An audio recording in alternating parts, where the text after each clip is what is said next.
जय श्री कृष्ण। कुरुक्षेत्र के मैदान में भगवान कृष्ण अर्जुन को रहस्यमय ज्ञान को खोलते हैं सरलता भाव से, सरल भाषा में, आसान तरीके से, कि अर्जुन को एक ज्ञान समझ आ जाए। एक तरफ पांडव सेना है, एक तरफ कौरव सेना है, मध्य में एक बहुत सुंदर श्वेत कलर का घोड़े से लगे हुए रथ हैं, जिस पर एक तरफ भगवान कृष्ण हैं और एक तरफ है अर्जुन। कुरुक्षेत्र के मैदान में भगवान कृष्ण अर्जुन को ब्रह्म ज्ञान प्रदान करते हैं।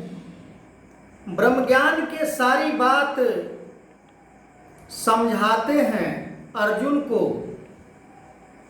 कि इस ब्रह्म ज्ञान से क्या लाभ हो सकता है प्राणी मात्र को, किस किस को कल्याण हो सकता है। भगवान कृष्ण अर्जुन को समझाने का जो तरीका था वो अर्जुन समझ पा रहा था।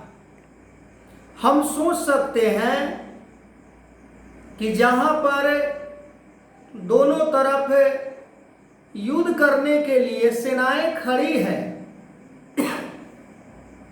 वहां पर भगवान कृष्ण ब्रह्म ज्ञान दे रहे हैं अर्जुन को। अपने निर्विकार रूप को अर्जुन के समक्ष प्रकट कर रहे हैं।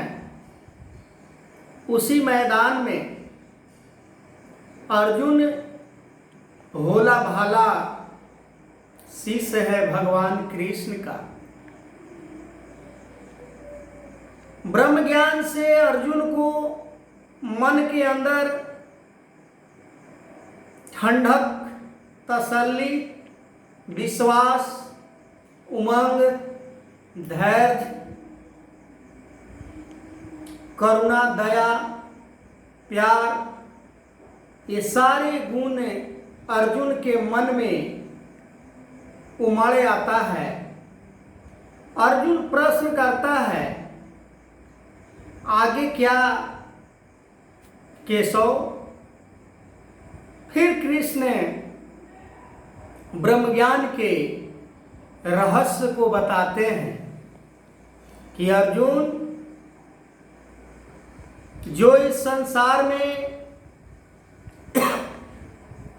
मर गया है उसके लिए शोक नहीं करना। जो ये संसार में जीवित है, मरने वाला है, उसके लिए चिंता नहीं करनी। अनेकों प्रकार से ब्रह्म ज्ञान के बाद जो जिस रहस्य को समझकर प्राणी मात्र के अंदर से सारे अवगुण निकल जाते हैं। काम, क्रोध, लोभ, मोह, अहंकार, ये सभी जो अवगुण है, जो हमारे मन के अंदर विष ये भरा है, अर्जुन के मन के अंदर जितना भी अज्ञानता छाया है, वो सब इसे ब्रह्म ज्ञान रूपी रहस्यमय बातें से भगवान कृष्ण के द्वारा की गई वार्तालाप से मन के अंदर से जितना भी अवगुण अर्जुन के अंदर भरा हुआ था, मोह रूप में, भय रूप में, अनेकों जिसे हम अवगुण के संज्ञा दे सकते हैं, जिस अवगुण के कारण इंसान अपने न लोक सुखी कर पाता है, न परलोक संवार पाता है। न इस लोक में उसे यश मिलता है, न परलोक में ही उसे यश मिलता है। अर्जुन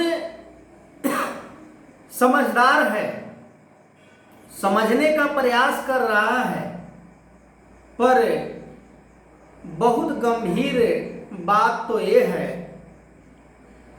कि उस मैदान में, उस रण क्षेत्र में केवल क्या अर्जुन ही था जो इस ब्रह्म ज्ञान को समझ रहा था। आज भी समय के सतगुरु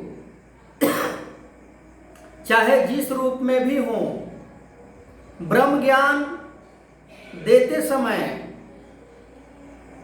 कर्तव्य को भी समझाते हैं कि तुम्हारा कर्तव्य क्या होनी चाहिए।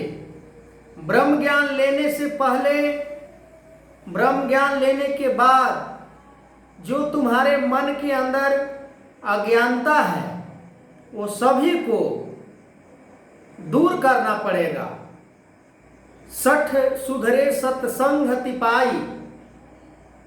जो सठ होते हैं, जो अज्ञानी होते हैं, वो संतों के संग करके वो अपना अज्ञान को दूर करते हैं। तो अभी इतना ही। मैं आगे इस वीडियो को कंटिन्यू करूंगा। तब तक के लिए जय श्री कृष्ण।